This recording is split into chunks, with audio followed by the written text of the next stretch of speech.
Bonjour à tous. Dans la foulée de mon dernier challenge que j'avais posté récemment, je vais enchaîner avec un deuxième challenge, on va dire. Je vais essayer de résoudre le Rubik's Cube face par face, donc face après face. Donc on va voir ce que ça donne.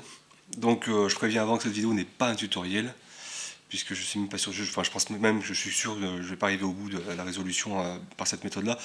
Mais je vais voir jusqu'où je peux aller et puis peut-être à la fin je vous demanderai conseil justement pour savoir, parce que c'est possible qu'à la fin il ne reste pas beaucoup de pièces à mettre en place et je vous demanderai conseil à la limite pour savoir comment on peut faire pour le terminer.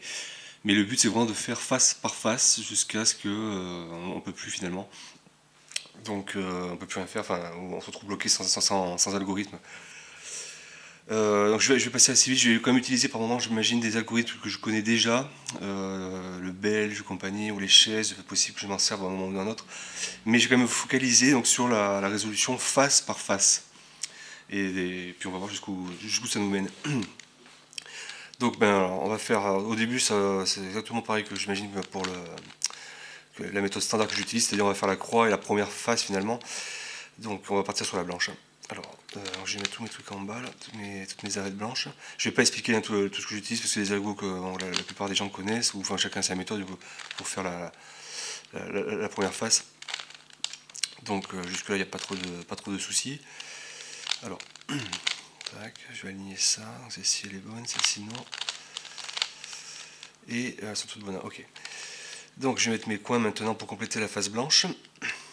J'entends par face effectivement que tout matche bien, tout coïncide bien ici au niveau des faces latérales aussi. On va voir ce que ça donne. Alors, ok, celui-ci, alors, comme cela.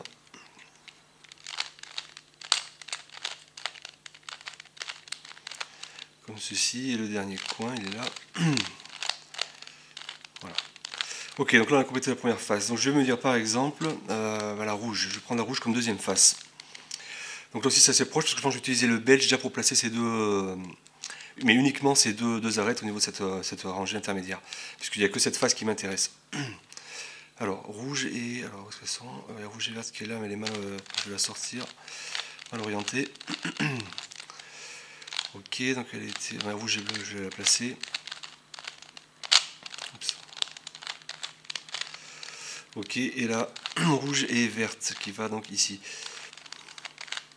Donc, je focalise que sur ma face rouge. Voilà, donc la face rouge, ok, elle est comme cela.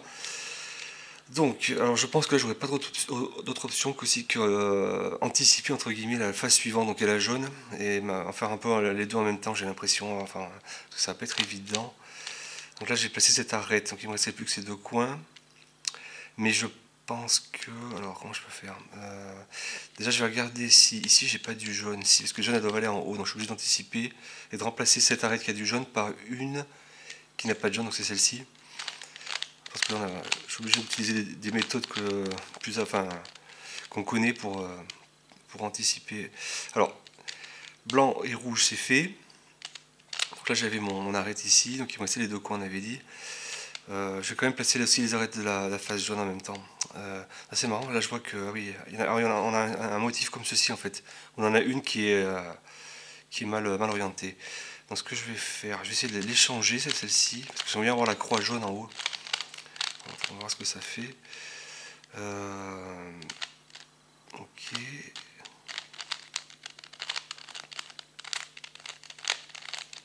Voilà, j'ai ma croix jaune en haut, ok. Alors j'avais dit face rouge, donc on retourne là. Mais je pense qu'en parallèle, je vais aussi faire la face jaune. Ce serait plus facile, je pense. Ok, donc là je suis bon au niveau des arêtes, là je match. Ok, donc les coins. Alors, lui il est bien placé, ils sont tous bien placés. Ok. Donc j'ai plus qu'à orienter. Alors, je vais voir ce que ça fait.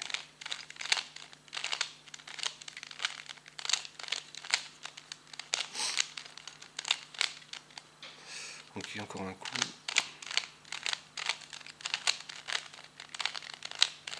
C'est l'algo que j'utilise au niveau des coins pour les orienter. Voilà, ça c'est intéressant. Ok, donc j'ai une face là, automatiquement, comme j'avais dit, bon, j'ai dû les faire plus ou moins en même temps, ces deux-là. Et à un moment d'attaquer la quatrième face qui pourrait être par exemple la orange, par exemple, on peut dire si on continue dans cet ordre-là. Qu'est-ce que j'ai? Donc j'en ai donc 7 qui sont bien en place, des pièces, mais il en reste 2 en fait. Ah non, c'est ça aussi, c'est pas, ça ne matche pas ici. Donc en fait, en gros, je me retrouve avec 4 pièces. D'accord. Ces 4 pièces-là qui sont pas bonnes, qui sont pas résolues, on va dire. Donc en fait, j'ai les 2 arêtes à permuter. Intéressant, ouais. Celle-ci verte avec la bleue ici. Et au niveau des coins, c'est pareil, les coins permutés. D'accord. Donc en faisant un système de face par face, on arriverait à ce cas-là, j'imagine. Que personnellement je ne sais pas résoudre. Enfin, comme ceci, je ne sais pas résoudre.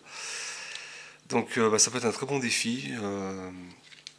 Savoir comment on fait quand on arrive comme cela en fait. On a donc 2 arêtes à permuter là, l'une opposée on va dire, et 2 coins également à permuter. Intéressant. Ouais.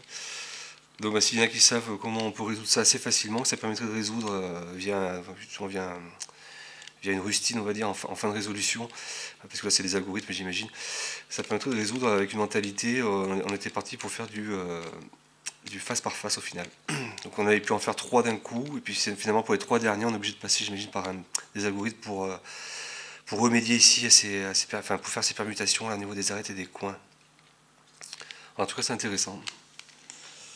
Un autre cas intéressant que j'ai fait en off, c'est que j'ai cherché à construire mes quatre faces là complètes. Vous voyez, j'ai pas d'en avoir 4 successivement. Par contre, une face sur 2, en fait, volontairement, voilà, parce que vous voyez ici, voilà, j'ai volontairement pas mis la bonne qui devrait aller là, qui devrait aller sur ici et ici. Là, il doit y avoir la blanche, j'ai mis la jaune.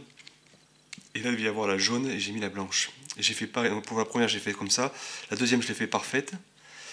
Et la troisième, j'ai fait comme pour la première aussi. J'ai mis une pas bonne et une pas bonne ici. Et la quatrième, parfaite, sur les côtés. Et de ce fait, en fait, j'ai pu avoir 4 faces, donc en faisant face par face, qui se sont construites. Et il ne me reste plus que, donc, ces 2 faces avec ces 2 pièces que j'ai volontairement mal mises. Mais de ce fait, du coup, ça m'a permis d'en avoir mis 4 d'un coup. Et il y aurait juste après qu'à trouver des algorithmes, alors je ne sais pas lesquels c'est, parce que j'en ai essayé 1 ou 2 algorithmes, mais c'est pas les bons, qui permettraient d'échanger en fait une nouvelle fois 4 pièces, c'est-à-dire, mais c'est que des arêtes cette fois-ci. Cette arête qui irait là, donc les 2 arêtes bleues en fait au final, bleu et jaune avec bleu et blanc qui devraient permuter, et l'arête verte et blanche qui devrait permuter avec l'arête verte et jaune. Et on aurait fini. Sachant que je suis parti vraiment avec face par face, celle-ci, puis celle-là, puis celle-ci, puis celle-là. J'ai juste fait gaffe une face sur deux, de ne pas mettre ici la bonne facette, on va dire. Et je suis arrivé à cette situation donc, où je me dis qu'après, avec un algo, si encore une fois, on devrait pouvoir terminer la résolution de ce cube. Mais je trouve ça assez intéressant parce que je suis vraiment parti sur une optique face par face. J'ai pu en faire 4 de ce fait, sans trop de problème. Et il y a juste cette configuration finale qu'il faudrait régler après pour résoudre complètement le casse-tête. Bon ben voilà, j'espère que ces challenges de tentatives de résolution face par face se sont avérés intéressants. Et je suis preneur pour les 2 solutions là où il me manque juste à terminer, enfin 4 pièces à permuter, on va dire entre guillemets, et ce serait bon quoi. Voilà, je vous remercie, on se revoit pour une prochaine vidéo. Bye.